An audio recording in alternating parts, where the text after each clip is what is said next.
মুসলমানকে দেখলে সালাম দিতে হয়। সালামের অপেক্ষা করলে ভিতরে অহংকার আছে, জেনে রাখবে।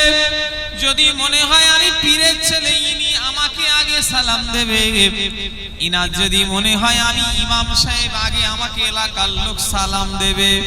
আর এলাকার লোক সভাপতি সেক্রেটারি মসজিদের যদি মনে করে ইমাম সাহেব আমাকে তেল মেখিয়ে আমাকে আগে সালাম দেবে। এক কথায় কিতাবের ভিতরে এসেছে যে ব্যক্তিটা সালামের অপেক্ষা করবে ভাববে তার ভিতরে অহংকার আছে। আল্লাহ নবী একদিন বলেছিলেন, আগে থেকে যারা সালাম দেবে আল্লাহ তাদের জন্য একটা জান্নাতে চেয়ারের ব্যবস্থা করে রেখে দিয়েছে। জোরে বলে, যে ব্যক্তিটা আগে সালাম জান্নাতে তার জন্য একটা চেয়ার হবে। জোরে বললেন না সুবহানাল্লাহ। সালাম দিতে গেলেও চিন্তা হচ্ছে, না আছে লেবাসে মুসলমান, না ভাষাই মুসলমান। পাশে দাঁড়িয়ে যদি সালাম দেওয়ার আগে চিন্তা ভাবনা করে দেবো, ও তো পাশে দাঁড়িয়ে শুনছি একটা কথা বলতে গেলে 18টা করে খিস্তি পাচ্ছি। কটা করে? একটা বাক্য বলতে গিয়ে তার আগে পরে 18টা খিস্তি তার মুখ দিয়ে বেরোচ্ছে। তাহলে তাকে মুসলমান ভাববো কি করে? আল্লাহ শুকরিয়া, দুবেরিয়ার লোক মনে হয় এইসব খিস্তি ফিস্তি পারে নাকি জানে। আপনার কাছে সব ফেরেশতা, আপনি একবার যদি ফাঁকা টাইমে ছদ্মবেশে এসে বুঝতে পারবেন। আল্লাহ মাফ। যে ব্যক্তিটা মুখ দিয়ে খারাপ ল্যাঙ্গুয়েজ বার হয়ে যায়, ওই মুখটা 41 দিন নাপাক হয়ে যায়।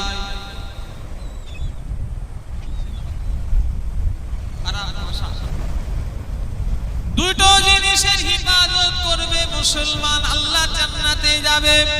নাম্বার 1 হলো এই যে জিহ্বা, জবান, মুখ, এই জিনিসটা যারা হিফাজত করবে আল্লাহ জান্নাতে যাওয়া তার জন্য সহজ হয়ে যাবে।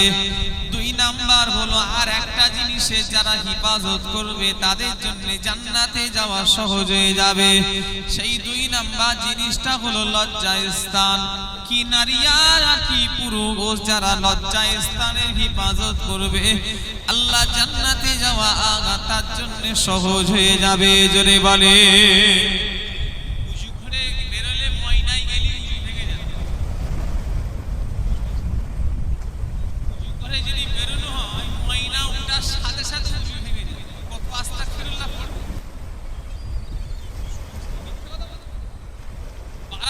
আমি অসদূর গেলুম হেলা বটতলা পর্যন্তই যথেষ্ট, কেটে পালাম।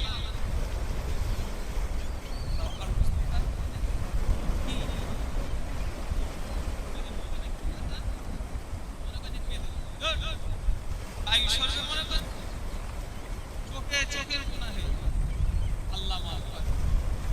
কুলি কেওড়া বাগদি সাঁওতাল বেধর্মী নয়, মুসলমানের বাচ্চা, মুসলমানের মেয়ে।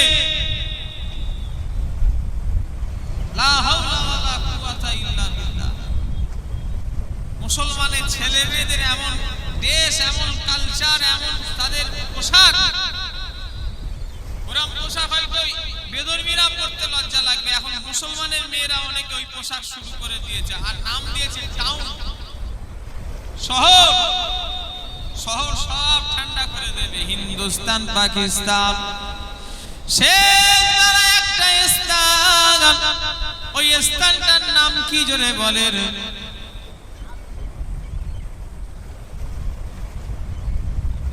মেয়েরা প্যান্ট শার্ট পরে স্কুটি নিয়ে যাচ্ছে, আমাদের দেশে চালু হয়ে গেছে, এদিকে শুরু হয়েছে নাকি? স্থান আর ইবাদত আছে? আল্লাহ মাফ করে। হাজী সাহেবের ঘরের মেয়ে প্যান্ট শার্ট পরেছে, কি গো? হাজী সাহেব হলো পয়সা হাজী, পয়সা। ও নবী উম্মতিরা, আমার ভাইজানেরা, কু আনফুসাকুম আলাইকুম নারা, আগে নিজে জাহান্নামের আগুন থেকে বাঁচো গো। তারপরে তোমার কর্তব্য হলো তোমার আহলে বর্গদেরকে বাঁচাও। তুমি শুধু মাথায় টুপি দিয়ে দুগবেরিয়ার মসজিদে 5 ওয়াক্ত নামাজ পড়লে হবে না, তোমার বউটা কিভাবে চলছে এটাও তোমার দেখার দরকার। কথা ঠিক না ভুল বলেন? বৌসি সমিতি করছে, আমডাঙ্গায় যাচ্ছে, দিকে সেই কি বলে অশোকনগর যাচ্ছে, সব মিটিং আছে। আর ভেড়া কি করছে? ভেড়া ঘরে বসে বসে ছাগল চিবোচ্ছে, গরুর গোশ খাচ্ছে। এই কথা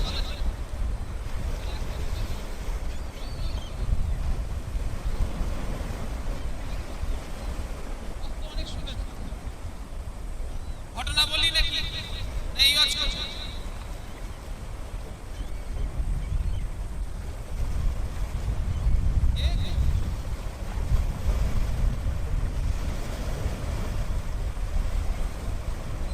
দুগবেরিয়া গ্রাম আমার মহাব্বতের এলাকা, আমায় আর কেউ বলার কিছু নেই।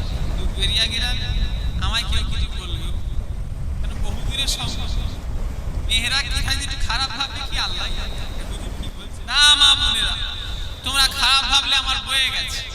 আমি আল্লাহর কথা বলবো, নবীর কথা বলবো, এতে দুনিয়ার মানুষ যদি একদিকে হয়ে যায় তথাপি অসুবিধা হবে না। কথা ঠিক না ভুল বলে? আমার ভাইয়েরা, যুবকেরা, নওজোয়ানেরা, তবে আল্লাহর শুকরিয়া, এই দুগবেরিয়ার মেয়েরা সমিতি টমিতিও সব করে না। ওই ময়নার লোক করে, আলগোড়ের লোক করে, নোয়াপাড়ার লোক করে, মাধবপুরের লোক করে, ট্যাঙ্গাটিঙ্গির লোক করে, বেলুড়ের লোক করে। হ্যাঁ, কথা বললেন না? এই গ্রামটাই বাঙালি। ও আবার এখানে বেশি নাকি? আচ্ছা, কার কার ঘরে ওখানে হয় পোহেরা গিন্নি করে, একটু হাত তোলেন তাহলে। আর হাত তুলবে, কেউ চুরি করে বলবে আমি চোর। একটা মেয়ে মানুষ একা জাহান্নামে যাবে না। দুগবেরিয়ার মা বোনেরা, আমার মুরব্বি ভাইরা, যুবকেরা শুনে রেখে দেন, একটা মেয়ে মানুষ কখনো একা জাহান্নামে যাবে না। একটা মেয়ে মানুষ সাথে করে 4 জনকে জাহান্নামে নিয়ে যাবে। সেই 4 জনের ভিতরে নাম্বার 1 হলো কে? আসামি। আসামিটা কে? স্বামী নয়, বলো আমরা। কারা? আমাদের অবস্থা কি? এখন বারাসাতে সেল দিয়েছে, মেয়েরা এখন মার্কেটিং করতে যাচ্ছে। নাউজুবিল্লাহ, হেলা বরতলা মার্কেটিং করতে যাচ্ছে কে? মেয়েরা। আর আমরা ভেড়ার মতো ঘরে বসে আছি। আল্লাহ রাসূলের ঘরের দিকে চিন্তা করে দেখেন, রাসূলুল্লাহর ঘরে কত গরিব ছিল মা বোনেরা, কত গরিবী হালতে তিনারা জীবন যাপন করেছেন। আল্লাহ রাসূলের বাড়িতে একদিন ঝগড়া হচ্ছে। কি ঝগড়া জানেন? কে আগে জান্নাতে যাবে, সোনার ঝগড়া। মা ঈশা বলে আমি আগে জান্নাতে যাব, আর হযরতে ফাতেমা বলে না আমি আগে জান্নাতে যাব। ও নবী উম্মতিরা, তিনাদের রাসূলুল্লাহ বললেন তোমাদের শরীর কাপড়ে যে কটা তালি যার বেশি, আল্লাহ জান্নাতে সে আগে যাবে। জোরে বলে। আমি এটাই বোঝাতে চাইছি, রাসূলুল্লাহর ঘরের মেয়েরা যদি তালি মারা যদি কাপড় পরে, অথচ তাদের ঘরে জীবনে কোনোদিন বেগানা পুরুষ চোখে দেখে না। খোদার দিকে চেয়ে বলে, আমাদের দুগবেরিয়ার মানুষেরা আল্লাহর দিকে চেয়ে বলেন, আমাদের স্ত্রীদের ঘরে যদি তালি মারা কাপড় যদি আমরা দিই, আমাদের ঘর করবে বলে মনে হয়? করবে? কি করবে? খোদা থানায় যাবে, পালাবে না, আমাকে জড়িয়ে নিয়ে যাবে, এমনি ছাড়বে? আল্লাহ মাফ করে। জীবনে তালি মারা কাপড় পরবে না, পড়তে হয়।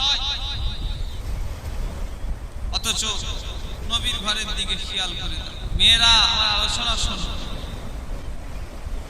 কিতাবের ভিতরে এসেছে, মেয়েরা শুনে রেখে দাও, ছেলে যাদের মা বাপ বেঁচে আছে তোমাদের জান্নাতে যাওয়া সহজ। জোরে বলে।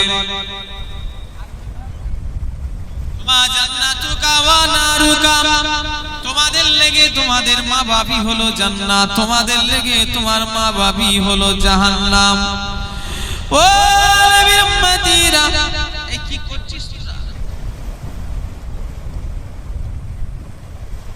আমার ভাইজানেরা, যুবকেরা, নওজোয়ানেরা, আল্লাহ রাসূল বলেন তোমরা তোমাদের মা বাপের সঙ্গে সৎ ব্যবহার করলে জান্নাত, হুমা জান্নাতুকা ওয়া নারুকা। আজ যে বাচ্চাদের মা বাপ বেঁচে আছে, তোমাদের জান্নাতে যাওয়া সহজ। 2 নাম্বার হলো যে সব মেয়েদের স্বামী বেঁচে আছে, ওই সব মেয়েদের জান্নাতে যাওয়া সহজ। জোরে বলে, আরো জোরে হবে না?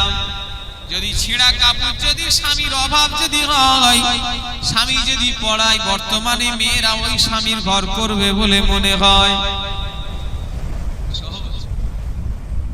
রাসূলুল্লাহর বেটি খাতুনে জান্নাত, যিনি জান্নাতের রানী হবে, ও দুনিয়ার মানুষেরা, তিনার নাম হলো ফাতেমা। আহারে ফাতেমার সংসার কত গরিব, টানা 3 দিন ধরে খাওয়া হয় না। আল্লাহ রাসূল যখন ফাতেমার বিয়ে দিয়ে বিদায় দিচ্ছেন, রাসূলুল্লাহ ফাতেমাকে বলেছিল, ফাতেমা, আমরা তো আমাদের মেয়েদের বিয়ে দিলে নানা রকমের জিনিস দিকে, কেউ আলমারি দেয়, শোকেস দেয়, পালং দেয়, গদি দেয়, এসি দেয়, ফ্রিজ দেয় না, দেয় নে বলেন। আল্লাহ রাসূল কি দিচ্ছেন জানেন মুসলমান? রাসূলুল্লাহ একটা জাঁতা দিয়েছিলেন, আল্লাহ রাসূল একটা খেজুরের নামাজ পাঠিয়ে দিয়েছিলেন। রাসূলুল্লাহ একটা নামাজ পাঠিয়ে দিয়ে ফাতেমাকে বিদায় দিবার সময় বলছে, ফাতেমা, আমি তোমার বাপ তোমাকে নসিহত করে গেলাম। ও আমার বেটি ফাতেমা, আমি রাসূলুল্লাহ নামাজ পাঠিয়ে জাঁতা দিয়ে বিদায় দিয়ে বলছে, ফাতেমা, তোমার স্বামীর সংসারে যদি কোনো অসুবিধে দেখা দেয়, দুনিয়ার যেন কোনো মানুষকে যেন বলবে না। ফাতেমা, শুনে রেখে দাও, তোমার সংসারে যদি কোনো অসুবিধে দেখা দেয়, যা কিছু চাইবার এই নামাজ পাঠিয়েছি আল্লাহর কাছে চেয়ে নেবে। জোরে বলে, আরো জোরে হবে না? সুবহানাল্লাহ। আমাদের মেয়েরা এরকম করবে নাকি? আল্লাহর কাছে চাইবে, সোজা ক্রিং ক্রিং করে ফোন লেগে। যত ছাড়ছুর হচ্ছে অধিকাংশ দোষ মায়েদের, কথা ঠিক না বলতে বল?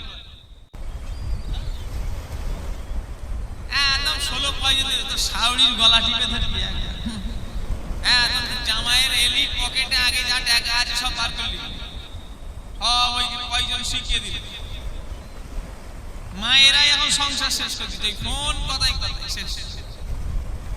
কিন্তু রাসূল কত সুন্দর শিক্ষা দিলেন, খবরদার মা কাউকে যেন বলবে না, যা কিছু বলা আল্লাহকে বলবে। জোরে বললেন। হযরতে আলীর সংসার এত গরিব, ও দুনিয়ার মা বোনেরা শুনে রেখে দাও, আমাদের কত সংসার আল্লাহ সচ্ছলতা দিয়েছে। একদিন হযরতে আলী ঘরে গেলেন, গিয়ে ফাতেমাকে জড়িয়ে ধরলেন, স্বামী স্ত্রী জড়িয়ে ধরে ফাতেমাকে যখন হযরতে আলী জড়িয়ে ধরে আছে, দুজনা স্বামী স্ত্রী ভালোবাসা মহব্বত, দুজনা দুজনাকে যখন জড়িয়ে আছে, হযরতে আলী বলছে, ফাতেমা, আজকে তোমার কি মন চাইছে বলো? ফাতেমা, আমাদের মতো হার চাইনে, আমাদের মতো নেকলেস, শাড়ি, গয়না পয়সা চাইনে। ফাতেমা চাইলো, স্বামী, আজকে আমার একটা বেদানা খাওয়ার বড় ইচ্ছা জেগেছে। ও মেরিয়ার মা বোনেরা, ভাইয়েরা, মুরব্বীরা, আবু জাহলের স্ত্রী যদি বেদানা খাওয়ার যদি ইচ্ছা করে, আমার আল্লাহ গরিব নামাতে যা দিয়েছে 20 কিলো 50 কিলো বেদানা কেনার অর্থ আল্লাহ আমায় দিয়েছে। এখানে যে কটা লোক বসেছেন, আমাদের 20-30-50 কিলো, কারোর আবার লরিকে লরি বেদানা কেনার অর্থ আছে না নাই বলেন? মা বোনেরা শুনে রেখে দাও, তোমাদের স্বামী আল্লাহ 10 কিলো 5 কিলো বেদানা কেনার ক্ষমতা দিয়েছে। ফাতেমা জান্নাত জান্নাতের রানী তিনার সংসারে তিনার স্বামীর কাছে একটা আবদার করেছে, স্বামী যদি একটা বেদানা খাবো গো, মনটা বড় আমার চেয়েছে। হযরতে আলীর সংসার এত গরীব, একটা বেদানা কেনার মতো অর্থ হযরতে আলীর বাড়ি ছিল না। আহারে এত গরিবের সংসার, গরিব হলেও তো দিল চাই, মন বড়, কথা ঠিক না ভুল বলেন? হযরতে আলী মনে মনে করলেন, আল্লাহ আমার স্ত্রী এতদিন পরে আমাকে একটা বেদানা খাওয়ার ইচ্ছা করলো, আমি এমন স্বামী একটা বেদানা দিতে পারলাম না। ও হযরতে আলী সোজা বাইরে বেরিয়ে গিয়েছে, মদিনার ইহুদিদের কাছে ঘুরছে, ইহুদিদের লোকেদের কাছে কাজের আশায় ঘুরছে, কিছু কাজ পাওয়া যাবে নাকি। কেন যদি কিছু কাজ পায়, ওই কাজ পেয়ে টাকা নিয়ে বাজারে গিয়ে ফাতেমার জন্য একটা বেদানা কিনে আনবে। আল্লাহর পরীক্ষা কাকে বলে দেখে লাও মা বোনেরা। সামান্য একটা স্ত্রী বেদানা খেতে চেয়েছে, হযরতে আলীর ঘরে অর্থ নাই, মদিনার সবার কাছে ঘুরে ঘুরে কাজও সেই দিনে মিলল না। মাথাটা হ্যাট করে ঘরে ঢুকেছে, মনটা খারাপ যে একটা বেদানা আমার স্ত্রীকে খাওয়াতে পারলাম না। হযরতে ফাতেমা বুঝতে পেরে গিয়েছে, কতই না আমার স্বামীকে কষ্ট দিয়ে ফেললাম। স্বামীর মনের ভাব না বুঝতে পারলো, সোজা ফাতেমা গিয়ে স্বামীর কাছে মাফ চাইছে, স্বামী আমি যদি জানতাম আমি ফাতেমা একটা বেদানা খাবো বলে আপনি এত পেরেশানি হবেন, আমি বেদানা খেতে চাইতাম না। স্বামী আমার আর বেদানা লাগবে না। আমার ভাই জানেরা, আচ্ছা হযরতে ফাতেমা কেন বেদানা লাগবে না বললেন, একটু বলুন তো দেখি ভাই। কেন? স্বামী সংসারের অবস্থা আমাদের মেয়েরা হলে সব বুঝতো। সহজ, জান্নাতের রানী এমনি হয়েছে, আল্লাহ এমনি জান্নাতের পোশাক পাঠিয়েছে। আমার ভাই জানেরা, কোন ফাতেমা জিনাকে আল্লাহ চাইলে জান্নাতের পোশাক খানা দিত না দিতনি বলেন? আরে দিয়েছে। একটা ধনী মানুষের বিয়ে বাড়ি, ইহুদির বাড়ি, ফাতেমাকে সেই মেয়েটা বড় ভালোবাসতো, বড় লোক ধনী মানুষ। আমার ভাইরা, হযরতে ফাতেমাকে দাওয়াত করাতে আসবে বলেই ওই ধনী মানুষটা বড় বেজার। ফাতেমা নবীর বেটি, গরিব, জামা কাপড় ঠিক মতো না, আর আমাদের বিয়ে বাড়িতে কত হাই সোসাইটি মানুষ আসবে, কেমন বেমানান হবে। ও ভাইজানেরা, নবীর বেটি অপমান না হয় আল্লাহ পাক এই জন্য আল্লাহ জান্নাত থেকে একটা জামা ফাতেমাকে পরিয়ে দিয়ে দিয়েছে। ফাতেমা ওই জামাটা পরে বিয়ে বাড়ি গিয়েছে, সব মেয়েরা অবাক, সবাই বলছে ও ফাতেমা এই জামা কোন বাজারে পাওয়া যায়, কোন দোকানে পাওয়া যায়, কোন দর্জি তৈরি করে একটু বলো। ফাতেমা বলে এটা কোনো দুনিয়ার কোনো বাজার দোকানে কোনো দর্জি তৈরি করা নয়, আমি ফাতেমার জন্য এটা আল্লাহ জান্নাত থেকে পাঠিয়েছে। জোরে বলে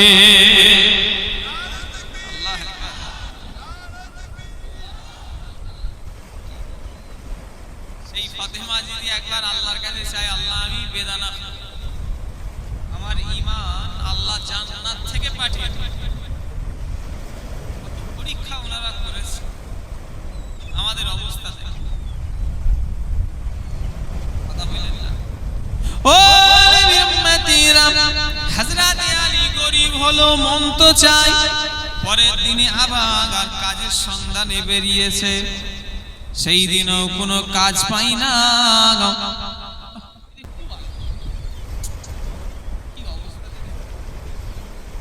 মেয়েদের দিকে এত আলোচনা হয় না তো কোনো বছর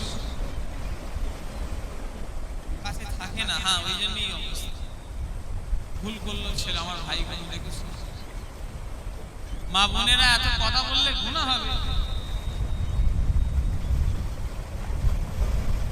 কথা বলেন, মেয়েদের গলার আওয়াজটাও পর্দা। বন্ধনের লন্ডন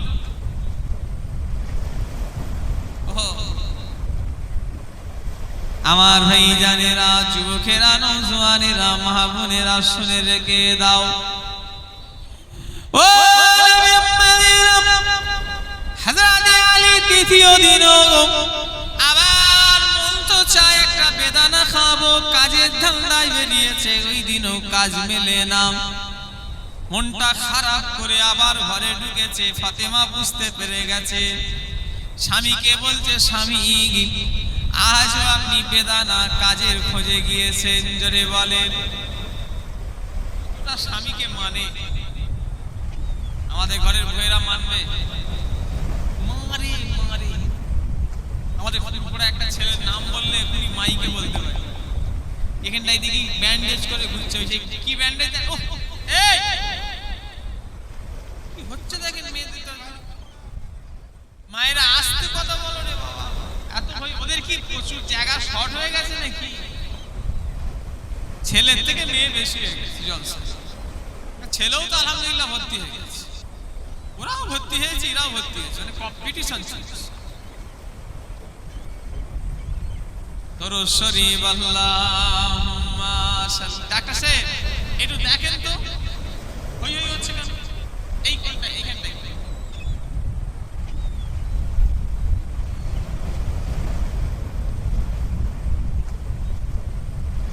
আশিকে রাসূল থাকে সবুজ বাংলায়, দরুদ সালাম পাঠাই সোনার মদিনায়। আল্লাহুম্মা সাল্লি আলা সাইয়্যিদিনা।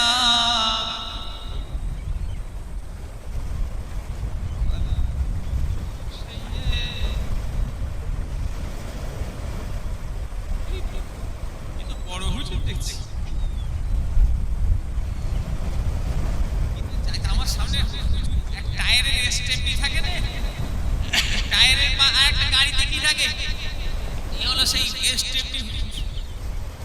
কথা মনে করে রেডি হয়েছে, আমি যেদিন পড়িব শুরু করি, যা ভঙ্গিমা দেখাচ্ছে না, বড় বক্তার মধ্যে ভালো। ও উম্মতিরা, মুসলমানের ছেলেরা, আমি যে কথা বলছি ফটো ডিলিট করতে গুনাহ হবে।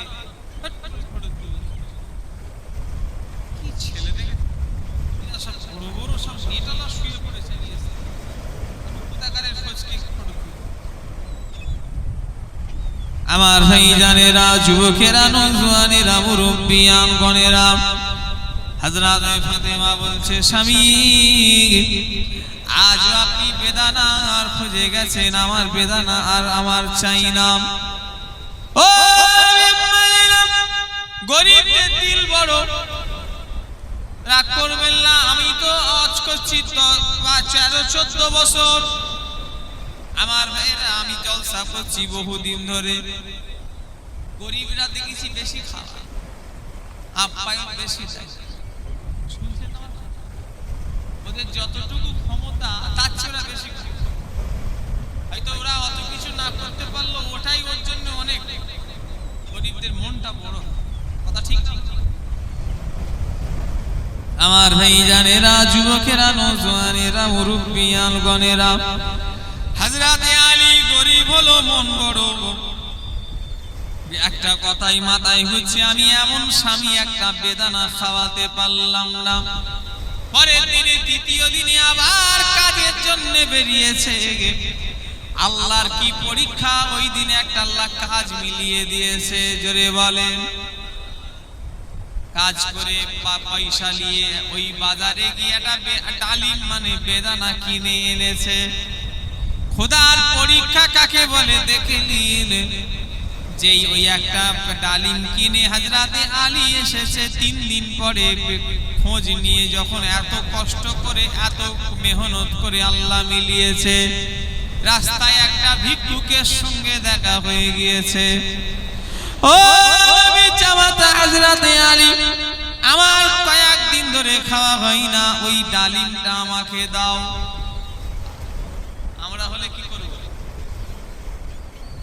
বলেন আমাদের তো অত অত অত গরিবী হালত কারণ নেই, যদি আল্লাহ না করেন যদি হয় আমরা জীবনে দেবো বইয়ের লেগে কিনেছি আর উনি খাবেন।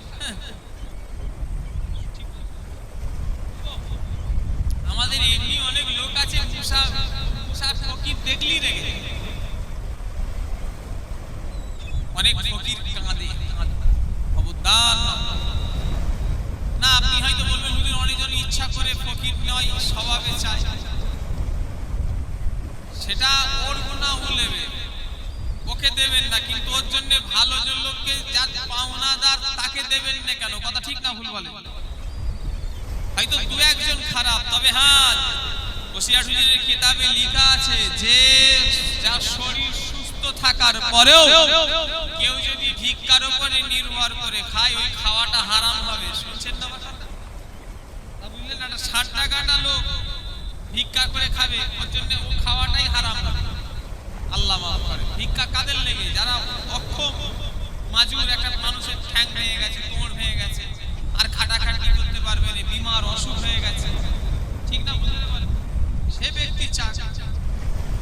দাদা হুজুর কেবলা একদিন ওই মাটির মসজিদে বসে আছে, মাটির দাদা হুজুর কেবলা একদিন মাটির মসজিদে বসে আছে। আমার ভাইজানেরা, একটা লোক এলো, খুঁড়িয়ে খুঁড়িয়ে চলছে, খুঁড়িয়ে খুঁড়িয়ে চলছে, ঠিক মতো চলতে পারে না।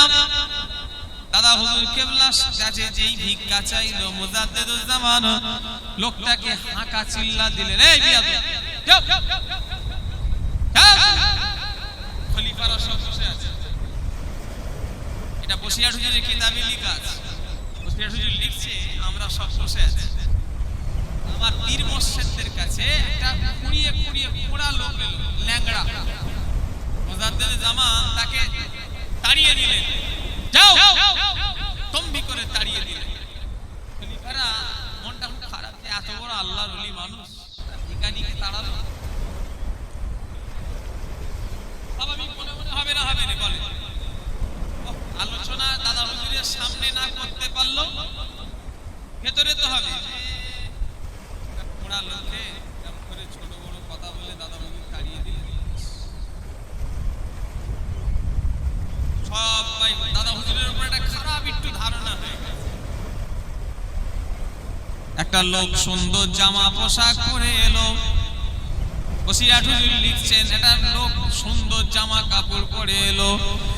আমার পীর কেবলা তাকে কিছু টাকা পকেট থেকে এই নজরানা টাকা দিয়ে দিলেন। আমরা অবাক হয়ে গেলাম যে লোকটা টাকা দরকার তাকে হুজুর দুধ করে তাড়িয়ে দিল, আর যে বড় লোক ধনী তাকে হুজুর টাকা দিল, কি ব্যাপার? আল্লাহর ওলিদের কাছে আল্লাহ পাক ইলহামের মাধ্যমে অনেক কথা জানিয়ে দেয়।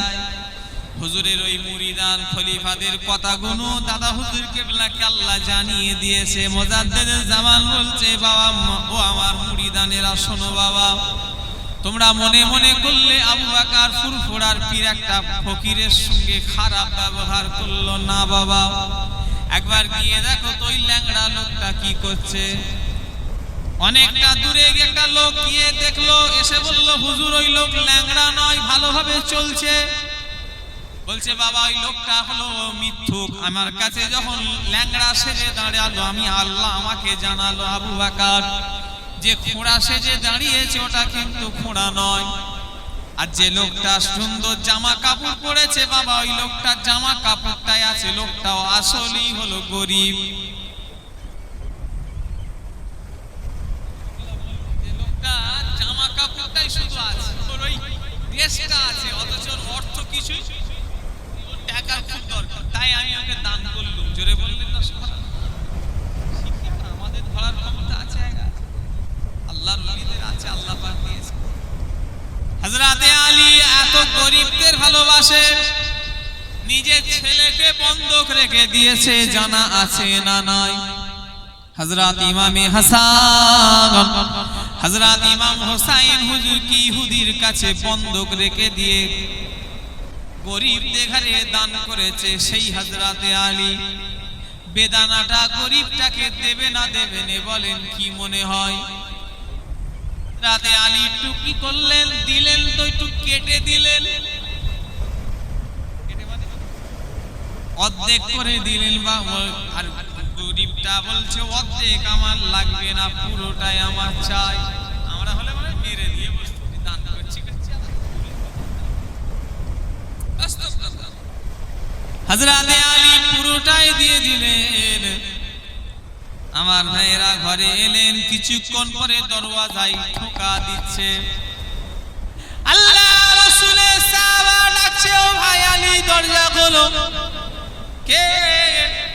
আমার ভাইজানেরা দরজা খুলে দেখে রাসূলুল্লাহ পাঠিয়েছে একটা খানচায় করে কাপড় জড়ানো, কাপড়ে কাপড়ে ঢাকা। হযরতে আলী কাপড়টাকে সর তুললেন, দেখলেন বেদানা একটা, দুটো, তিনটে, চারটে, পাঁচটা, ছটা, সাতটা, আটটা, নটা।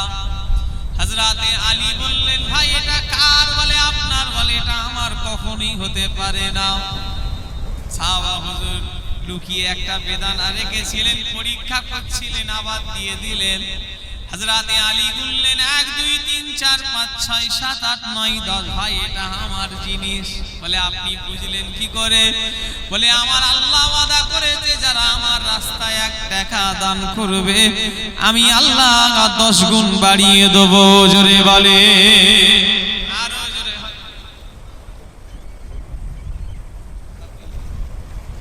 আমার ভাইজানেরা, যুবকেরা, ও নবী পাকের প্রেমিকেরা, আমার বলার উদ্দেশ্য হলো মা বোনেদের ঘরে, মা বোনেরা, হযরতে আলীর সংসার কত গরিব, অথচ স্বামী স্ত্রীর কত মহাব্বত। যেই বাড়িতে স্বামী স্ত্রীর মিল মহাব্বত নাই, আল্লাহর রহমত নাই।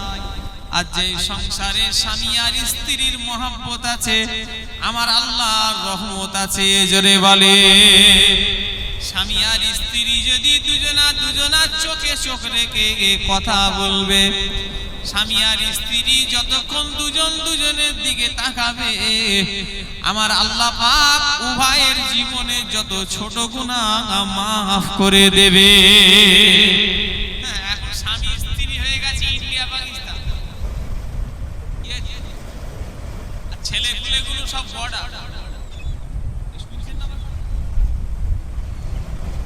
বাইরের মেয়ে খুব ভালো লাগে, নিজের বউকে দেখলি ওর মিজাজ গরম। খবরদার এটা করবে কথা বুঝলে। নিজের স্ত্রী ছাড়া কোন বেগানা পরপুরুষ মেয়ের দিকে আসক্ত হবে না, আল্লাহ মাফ করে। আরে মা বোনেরা, তোমার স্বামী ছাড়া কারোর দিকে তাকাবে না। খবরদার, তোমার স্বামী হলো সব কথা বুঝলে। আর আপনাদের ঘরে স্ত্রীদের ঘরে কুকুর বাঁধি এরম মনে করবে, স্ত্রীদের মর্যাদা দেন। আল্লাহ রাসূল মা আয়েশাকে ডাকতেন, আমার লাল টুকটুকে বিবি আয়েশা। আমরা এই বাদে এই এই দেখি জানি যেন ছাগছাড়া গরু তারাচ্ছে। আমাদের বউকে ডাকে, এই ভাই বউ তো ভাই খাই যাবে, কি মারবে না, কি হবে? ভালো করে বললে হয় না, ভাত দাও না, পুরো জানটা ঠান্ডা। মাঠে যেন সে না বলছো, এই কথা ঠিক বলছি না, বুঝতে পারছি? আল্লাহ রাসূল কত ভালোবাসতেন, রাসূলুল্লাহ মেয়েদের ঘরে ভালোবাসতেন। মেয়ে মানে হলো স্ত্রীদের ঘরে মহাব্বত করতেন। আল্লাহ রাসূলের কয়েকটা পছন্দনীয় জিনিস হলো, তার মধ্যে হলো স্ত্রী। জোরে বলেন। আমরা নিজের বউয়ের বদনাম পাশের বাড়ির ভাবির কাছে গিয়ে বলছি, ভাবি আমার জীবন শেষ হলো, কেন যে ওকে নিয়ে এলো? মানে ভাবির সঙ্গে ভালো হওয়ার সাজা ধান্দা। এই মিথ্যে কথা বলছি নাকি? আরে এদের এখানে আমি শিল্পী তো গিয়েছি, এরা নিজের বউয়ের বদনাম পাশের বাড়ির বউকে যে করছে। বলুনি ভাবি একটু ভাত খাবো, সে ভাতও আর সে হচ্ছে কপালে, সে বিয়ে করে আমার কপাল পড়ে গেল। কেন যে বিয়ে করতে গেল? আমার কপালে সুখ নেই, সুখ নেই, একটা ছেলে পুলে হয়ে গেছে। কাম করার জায়গা পাওনি। আমার ভাইজানেরা, যুবকেরা, নওজোয়ানেরা, মুরব্বিয়ানগণেরা, ও মুমিনেরা, ও মুসলমানের ছেলেরা, মা বোনেদের বলে দিয়ে যায়, তোমার স্বামীর হুকুম ছাড়া ঘরের বাইরে এক পাও বার করবে না। কেননা তোমার স্বামী ছাড়া তোমার দ্বিতীয় পুরুষের দিকে তাকানোটাও গুনাহ।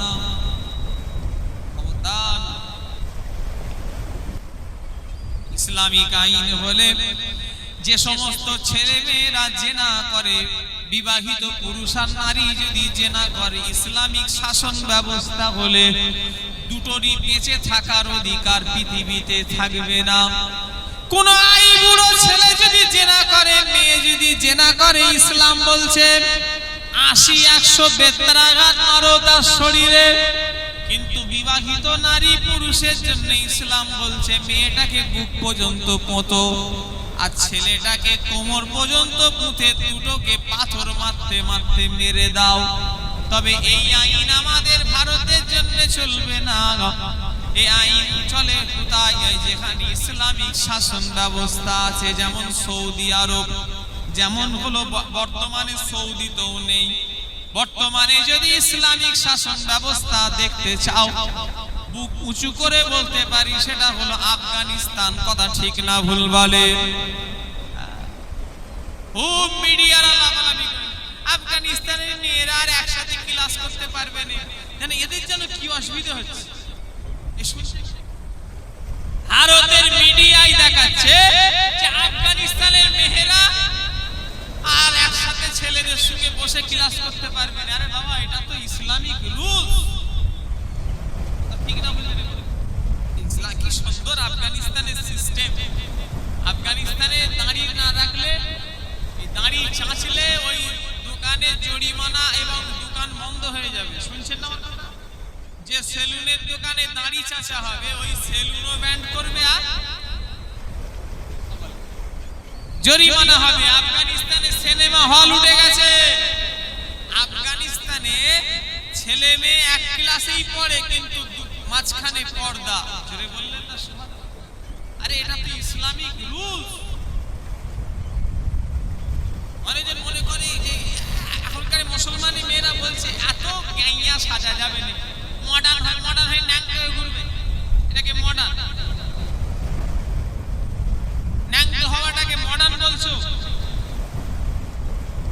চলে মেয়েদের কত পর্দায় থাকতে হয়। এই জন্যই আল্লাহ পাক ছেলেদের থেকে মেয়েদের কাফন দুটো বেশি করলেন। কথা ঠিক না ভুল বলেন? ছেলেদের কাফন কটা? চিল্লে বলে 3টে। মেয়েদের কেন? ছেলেদের তুলনায় মেয়েদের কাফন বেশি কেন?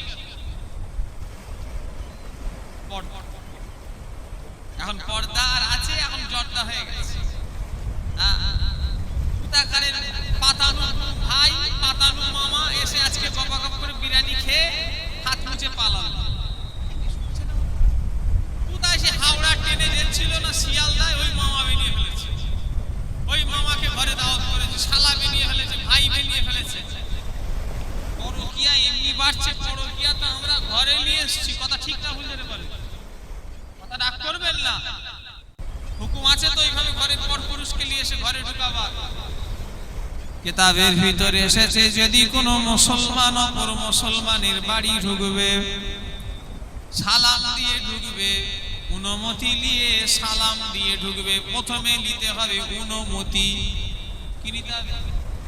অনুমতি নিতে হবে। যে বাড়িতে কেউ আছো যাবো, যদি বলে হ্যাঁ আসেন, তো যাবে। তাও ঢুকবে যখন কি দিয়ে? সালাম দিয়ে। এসব আমরা মানি? আমরা সোজা ভাবির মাথায় গায়ে কাপড় আছে না নেই সব দেখার দরকার নেই, সোজা ভাবি। এটা আমরা নামে মুসলমান, যদি হাকিকাতে মুসলমান যদি খোঁজা যায়, আমরা অনেক মুসলমান থেকে বাদই হয়ে যাব। কথা ঠিক না ভুল বলেন? আবার যদি কেউ একটুখানি ইসলাম মানতে চায়, আবার তাকে গ্রামের লোক উনি যেন দেখাচ্ছে, তাকে আবার টিটকিরি করে। কথা ঠিক না ভুল যেতে বলে? খবরদার নয়, মা বোনেরা পর্দায় থাকবে। তোমার স্বামী যতই লোন আনার কথা বলুক, তুমি লোন আনতে যাবে না। কেন? ওই জায়গায় যদি তুমি স্বামীর কথা না শোনো, তোমার গুনাহ হবে না, বরং সওয়াব হবে। কেন? তোমাকে আল্লাহ পর্দা করতে বলেছে, স্বামী বেপর্দা করছে, তুমি কাটটা নেবে, স্বামীরটা না আল্লাহরটা। চিল্লে বলে ওই জায়গায় যদি স্বামীর হুকুম যদি না শোনো, আল্লাহর হুকুমটা যদি লাও, আমার আল্লাহ তোমার উপরে আরো খুশি হয়ে যাবে। জোরে বলে মেয়েরা আল্লাহ ওয়ালা হইলে নয়। আমায় কালিমুল্লাহ হুজুর আমার চাচা জান নিজে বলেছে, বাবা আল্লাহ সাক্ষী আছে, যদি মিথ্যে কথা হয় আমার মরণের সময় যেন জবান বন্ধ হয়ে যায়। হুজুর কেবলা দলিজে দরবারে বসে আমাকে একদিন নিজে বলেছিলেন, বাবা মাধবপুরে খানকার যত আসে মেয়ে মানুষ আর ছেলেও আসে, ওজিফার বইলায় ওজিফার কার্ড বইলায়, বেশিরভাগ মেয়েরা আমাকে ফোন করে বলে, আব্বা আল্লাহ রসুলের সঙ্গে আমাদের দিদার হয়ে গেছে। জোরে বলে আরো জোরে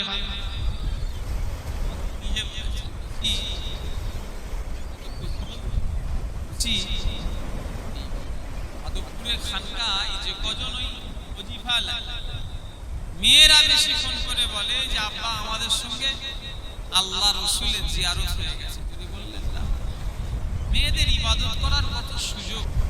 এই যে আমি সারা রাত ধরে বাইরে করছি, আপনারা সারাদিন ধরে খাটাখাটনি করছেন, মেয়েরা কি তা সারাদিন ধরে বেরোয়? ওদের কাজ কি? রান্না বান্না করে আর ঘরে থাকা, কথা ঠিক না বল? তাহলে ওদের ইবাদতের সুযোগটা বেশি। ওরা ইবাদত করছে, ওরাই মোবাইল দেখে পাগলা। আবার এখন রান্না চালাই দেখি মোবাইল নিয়ে রান্না করছে, কি মহা বিপদ পড়ে তোমার দেশে চালু হয়েছে।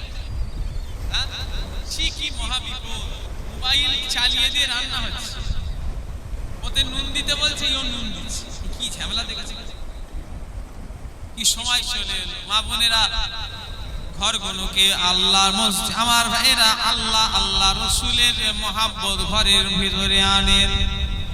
আমার ভাইরা ঘরে অশান্তি ঝামেলা এসব আসার কারণ হলো বাড়িতে নামাজ রোজা না হলে হয়, কথা ঠিক না ভুল?